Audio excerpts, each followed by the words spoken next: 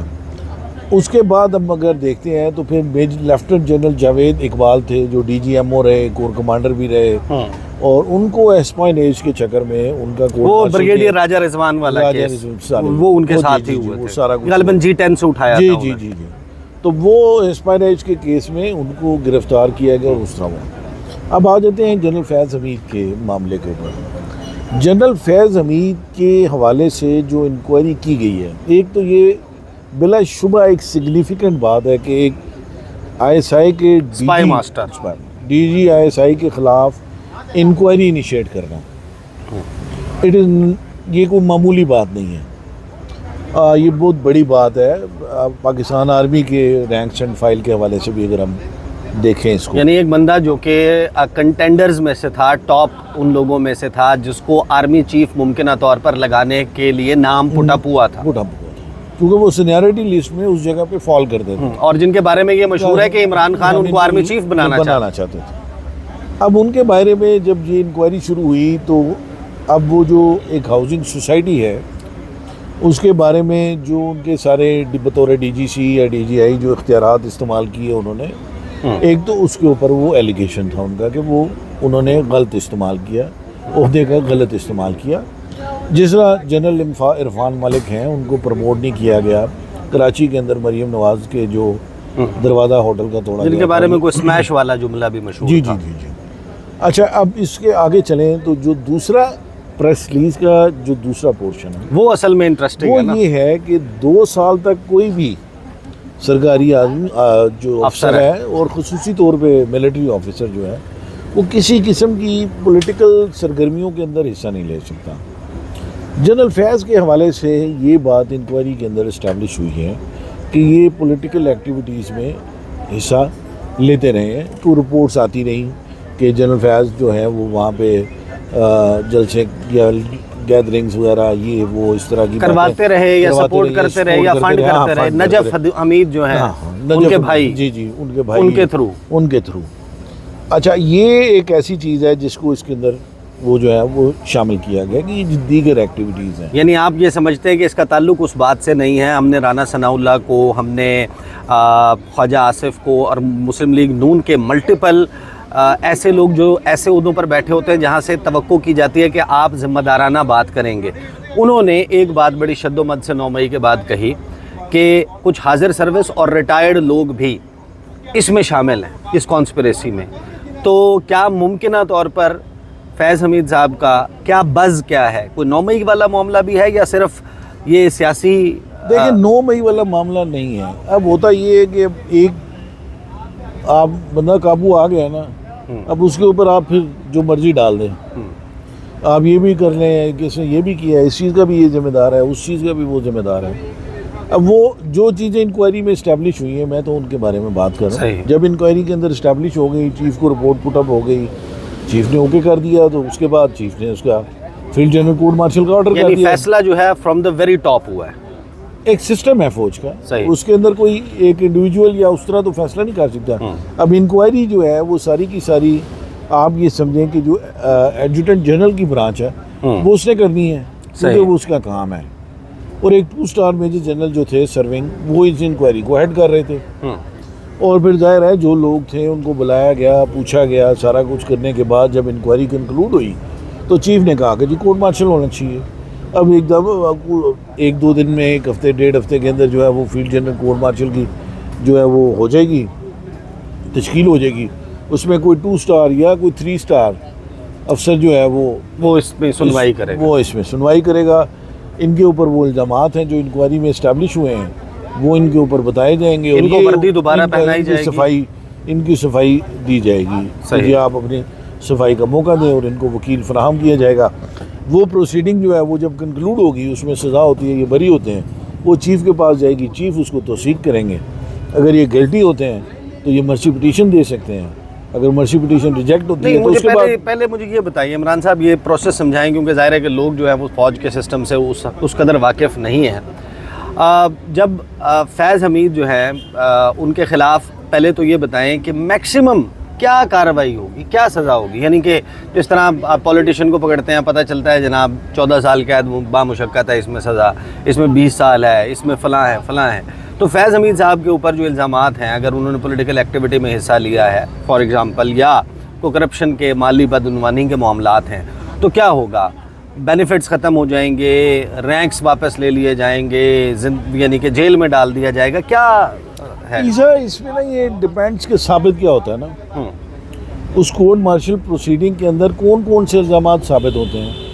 مثال کے طور پہ ہم NLC کا معاملہ دیکھتے ہیں نا, تو NLC کے معاملات میں فائنینشیل امبیزلمنٹس تھیں, تو وہ ان سے ریکوری کی گئی. اچھا, وہ جو اسپائنیج والا معاملہ تھا اس میں ڈفرینٹ سزائیں دی گئیں, اس میں ایک کو پھانسی کی سزا سنائی گئی, 14 سال, ایک کو 14 سال سزا سنائی گئی. تو اس طرح اٹ ڈیپینڈس کہ کون سے ایلیگیشنز ہیں, کتنے ایلیگیشنز ہیں, اور ان کے اوپر کیا ثابت ہوتا ہے. تو پھر اس کے نتیجے میں جو ہے وہ سزا جو ہے وہ تجویز کی جائے گی یا سنائی جائے گی, جس کے اوپر چیف آف آرمی اسٹاف کو رائٹ ہے وہ ریجیکٹ کرے یا ایکسیپٹ کرے پروسیڈنگ کو. اور پھر اس کے بعد اگلا پروسیجر یہ ہے کہ یہ مرسی پٹیشن کرتے ہیں چیف کو, چیف اس کو ایکسیپٹ کرتے ہیں, چیف اس کو ریجیکٹ کرتے ہیں, یہ چیف کی صوابدید ہے. اور اس کے بعد اگلے لیگل فورم جتنے بھی ہیں, ہائی کورٹ وغیرہ, وہ ظاہر ہے اوپن ہے ان کے لیے, وہ کریں گے. اچھا, فیض حمید کے حوالے سے اب ظاہر ہے کہ فہرست تو طویل ہے نا. مسلم لیگ نون کہتی رہی کہ یہ کسائی بنا ہوا تھا, اس نے ہمارے ساتھ یہ کیا, ہر چیز ان کے آرڈر پہ ہو رہی تھی, کیمرے لگ رہے تھے, دروازہ توڑا جا رہا تھا, وہ بھی فیض حمید کا تھا, یہ سب کچھ تھا. لیکن ساتھ میں پھر ایک نیا سیٹ آف ایلیگیشنز بھی ہے. خواجہ آصف صاحب فرماتے ہیں کہ اس وقت کے army chief general Qamar Javed Bajwa کے سسر کے گھر ملاقات کے لیے گئے, اور وہاں پر DGI فیض حمید صاحب جو ہیں انہوں نے یہ آفر کی کہ آپ کو حکومت دے دیتے ہیں پنجاب میں پہلے مرحلے پر, وفاق میں دوسرے مرحلے پر. تو جو کارروائی ہے یعنی کہ اس کا اسکوپ بڑھ بھی سکتا ہے, اس وقت کے ایکشنز پہ بھی جا سکتا ہے جو ان کے ایز اے سرونگ تھے, یا یہ ریٹائر ہونے کے بعد والے ہی پہ؟ دیکھیں, اس میں میری ذاتی رائے یہ ہے کہ جو بطور سرونگ DGC یا DGI ان کے اقدامات ہیں, جو ادارہ انہیں اون کرتا ہے, ادارہ انہیں اون کرتا ہے, اس کی وجہ یہ ہے کہ فوج کا ایک چین آف کمانڈ کا سسٹم ہے, اور اوپر سے آرڈرز آتے ہیں, نیچے تک ٹریکل ڈاؤن ہوتے ہیں, اور اس کو ایکسیپٹ کیا جاتا ہے. اور فوج کے اندر یہ نہیں ہوتا کہ اگر آپ کا کمانڈر کوئی آپ کو حکم دے رہا ہے تو آپ اس کو کہیں کہ ایسا نہیں ہو سکتا نا. تو لہذا میرے خیال میں, میری ذاتی رائے میں, یہ جو بطور DGC اور بطور DGI اگر ان کے اوپر وہ اس حوالے سے کوئی PMLN کی لیڈرشپ الزامات لگا رہی ہے, تو میرا نہیں خیال کہ اس کے اوپر کوئی وہ لیا جائے گا ایکشن, کیونکہ بہت سارے اقدامات تو اب بھی ہو رہے ہیں نا. ہاں, تو بہت ساری چیزیں ہیں جو سامنے آ رہی ہیں, چل رہی ہیں, اسپیسیفکلی اس حوالے سے نہیں کہ اگر ہم کمپیریزن کریں, لیکن یہ ہے کہ ایک چین آف کمانڈ ہے, اور وہ اس کی خوبصورتی بھی ہے ادارے کی. تیسری امپورٹنٹ بات یہ ہے کہ آپ یہ دیکھیں کہ ایک کرٹیسزم بہت آتا ہے کہ فوج کے اندر احتساب نہیں ہے. میں نے آپ کو اتنی مثالیں بتائیں, کیا آپ مجھے کسی پولیٹیشین کا نام بتا سکتے ہیں جو کرپشن کے کیس میں, بدعنوانی کے کیس میں باقاعدہ سزا کاٹی ہو کسی نے؟ سزائیں تو کاٹی ہیں, اندر تو رہے ہیں, لیکن پولیٹیکلی یوز ہوتے رہے ہیں, باہر بھی کسی اور, اندر بھی کسی اور بنیاد پہ جاتے رہے ہیں, باہر بھی کسی اور بنیاد پر آتے رہے ہیں. اب ایک سوال ہے جو شاید ہر شخص کے ذہن میں ہے, میرے خود ذہن میں یہ سوال ہے کہ کیا معاملہ فیض حمید تک محدود رہے گا, یا آپ فورسی کر رہے ہیں کہ اور بھی لوگوں تک اس کا پھیلے گا؟ دیکھیں, جو ریٹائرڈ یا فیض حمید جو باتیں کرتے ہیں, جو گفتگو کرتے ہیں, اس کی بنیاد پہ کسی اور کے خلاف انکوائری؟ دیکھیں, اگر ان کے ساتھ جو لوگ اٹیچ رہے اس کے بعد بھی, اور وہ ان فیصلوں میں ملوث رہے یا بات کی, تو وہ تو پھر ظاہر ہے وہ ان کے خلاف بھی انکوائریز ہوں, وہ بھی شامل ہوں گے اس سارے معاملے کے اندر نا.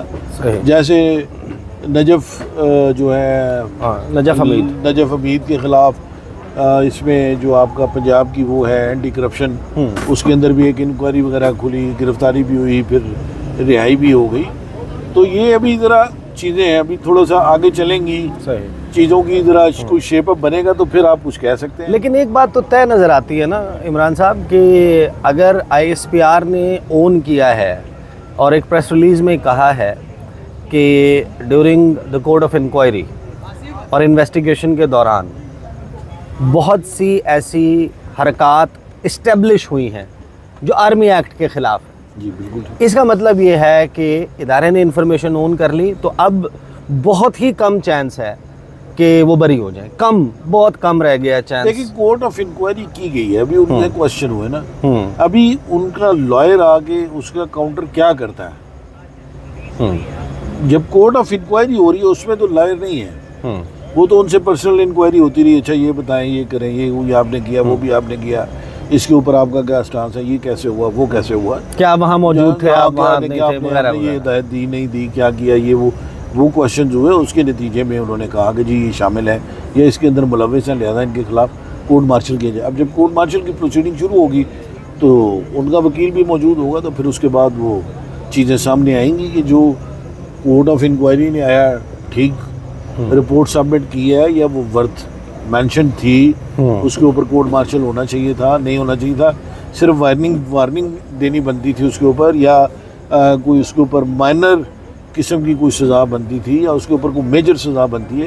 یہ تو ظاہر ہے کورٹ مارشل کی جب پروسیڈنگ کنکلوڈ ہوں گی تو پھر اس کے بعد پتہ چلے گا. بہرحال جی ایک نیا پنڈورا باکس بھی کھل گیا ہے, ایک نیا موضوع بھی مل گیا ہے, اور آپ کو پتہ ہے کہ پاکستان جو ہے وہ اٹس اے ہیپننگ پلیس, اور خاص طور پر آج کل بہت ساری چیزیں ایسی ہوتی ہیں جس پر ہم کہتے ہیں کہ یہاں پر اگر معاملہ رک گیا, اب اس سے بڑا کچھ نہیں ہونا, اب اس نے جو ہے وہ اینٹی کلائمیکس سٹارٹ ہو گیا, کلائمیکس آ گیا, اب چیزیں جو ہیں وہ بیک ٹو نارملسی جائیں گی. لیکن جو فیض حمید صاحب کے خلاف کارروائی ہے اور فیلڈ جنرل کورٹ مارشل کی کارروائی, اس کا مطلب یہ ہے کہ اور بھی بہت ساری چیزیں وہ ہوں گی, اور لڑائی تھمنے کا نام نہیں لے رہی. وہ کہ مذاکرات کی میز پر بیٹھ جائیں اور بات چیت ہو جائے اور ایسے حل کر لیں ویسے حل کر لیں, لگتا نہیں ہے کہ معاملہ اس طریقے سے سیٹل ہوگا. اب تک کے لیے اتنا ہی. مجھے اور محمد عمران صاحب کو اجازت دیجیے. اللہ حافظ.